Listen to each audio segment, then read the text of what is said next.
It's called Deus in Machina, or God in the Machine, and was developed by a Swiss IT expert using OpenAI's GPT-4o. Saint ChatGPT, priez pour nous. Là, vous avez un écran avec un avatar de Jésus. Croyants viennent discuter avec lui. C'est très sérieux. Expérimentation menée dans la chapelle Saint-Pierre de Lucerne. Concrètement, le confessionnal, l'endroit où les fidèles viennent demander le pardon divin. Et là, vous avez un écran avec un avatar de Jésus, alors tel qu'on le représente traditionnellement. Et donc, les croyants viennent discuter avec lui. C'est une IA qui a été entraînée à partir de textes théologiques pour que ce soit le plus cohérent possible avec les enseignements des évangiles. Et donc, on va discuter avec lui en langage naturel et il va nous répondre.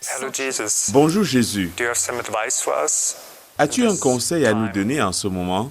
En ces temps difficiles, souvenez-vous que face à l'adversité, l'amour et la foi sont vos guides inébranlables. Tout comme j'ai calmé les mers déchaînées, vous pouvez trouver la paix dans votre cœur. Au milieu des tempêtes de la vie, laissez la bonté et la compassion diriger votre route. L'idée, selon l'assistant théologique de la chapelle, était de reconnaître l'importance croissante de l'intelligence artificielle dans la vie des hommes, même en matière de religion, et d'explorer les limites de la confiance humaine dans une machine. De nombreuses personnes sont venues lui parler. Nous avons enregistré environ 900 conversations de tous âges. Je peux dire qu'il y avait des jeunes, des personnes plus âgées. Ce qui était vraiment intéressant à voir, c'est que les gens parlaient vraiment avec lui de manière sérieuse.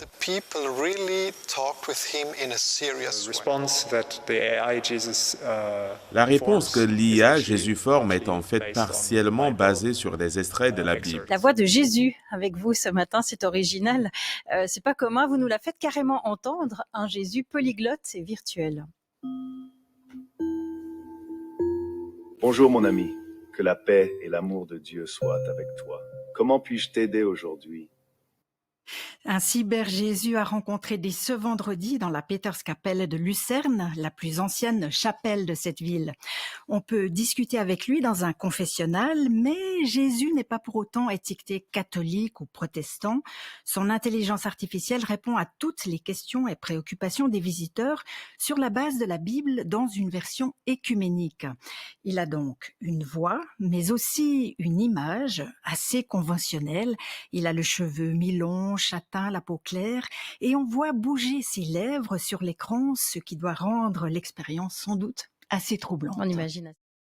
En Allemagne, une messe 2.0 menée par ChatGPT a réuni des centaines de personnes. Dans l'église bavaroise Saint-Paul à Furf, la messe du vendredi 9 juin 2023 était un peu spéciale. Pas de prêtre à l'horizon, mais un écran géant façon salle de cinéma, qui retransmet un discours porté non pas par un homme d'église, mais par une intelligence artificielle. 4 avatars, 2 hommes et 2 femmes, se sont ainsi succédés pour délivrer le sermon, les prières et la musique, le tout écrit par ChatGPT. Dans la maison de Dieu, tout le monde est accueilli à bras ouverts, même les robots. ChatGPT fait partie intégrante de la société et maintenant de l'Église. Comme l'Église allemande fait face à une chute du nombre de pasteurs, cette Église bavaroise a trouvé la solution. Elle utilise l'intelligence artificielle. Cet avatar a prêché devant plus de 300 personnes. Mais peut-on vraiment communier avec des robots ? J'ai été agréablement surpris que cela fonctionne bien. Mais il manque simplement une seule chose, l'émotion. C'était excitant, intéressant. Mais pour moi, c'est trop monotone. Les avatars parlaient si vite qu'il m'était difficile de me concentrer sur ce qu'ils disaient. L'intelligence artificielle devient de plus en plus intelligente. Comment cela affecte la religion ? Différentes religions ont commencé à l'utiliser. Les robots peuvent donner des sermons ainsi que des conseils. Et prier avec vous. Ce temple bouddhiste a plus de 400 ans. Il y a un robot à l'intérieur.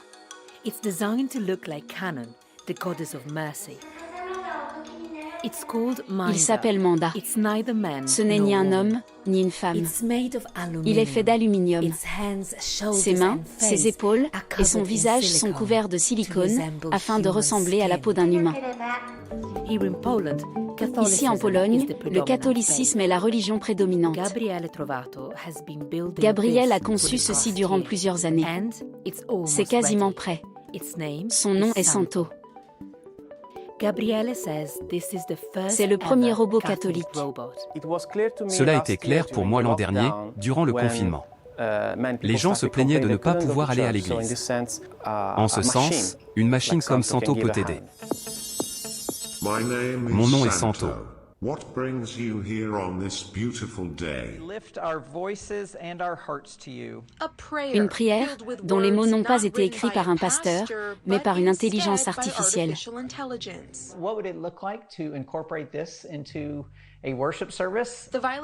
L'église Violette Croix, au nord de Lewiston, utilise ChatGPT, une intelligence artificielle, pour produire le culte du dimanche. La technologie peut créer des contenus comme des articles, des publications et maintenant des sermons. Je suis curieuse. Quelle est votre réaction face à cela? Selon vous, est-ce un pas vers le futur? Avons-nous franchi une limite? Oh oui. Il n'y a aucune raison pour laquelle les membres du clergé et les prédicateurs ne devraient pas évoluer avec leur temps, comme tout le monde. Mais je pense que cela peut franchir une limite si l'attribution appropriée n'est pas donnée ou si l'on dépend trop de ces outils. En d'autres termes, les prédicateurs sont toujours en quête d'inspiration. Ils cherchent toujours à faire de l'exégèse sur les textes bibliques. Et c'est très bien. Cependant, on ne s'attend pas à ce qu'un prédicateur présente un texte entièrement généré par quelque chose ou quelqu'un d'autre et le présente comme le sien.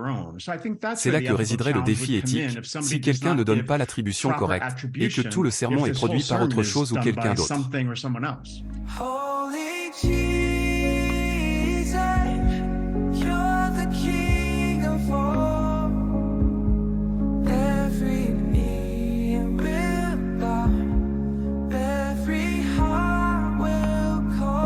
Holy Jesus.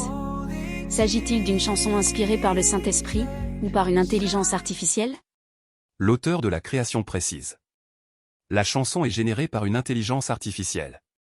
Et utilise aussi une technologie de synthèse vocale pour imiter le style vocal de Justin Bieber.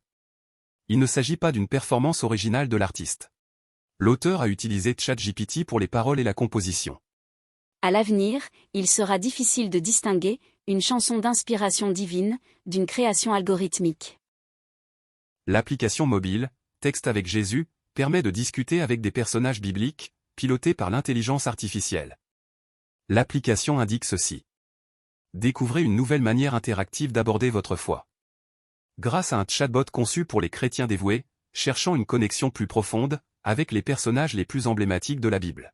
J'ai demandé à Jésus, l'intelligence artificielle, qui il est. Il m'a répondu. Jésus-Christ, le Fils de Dieu, venu sur terre pour enseigner l'amour, la compassion et le pardon. Je lui ai ensuite demandé s'il était une intelligence artificielle. Il m'a répondu.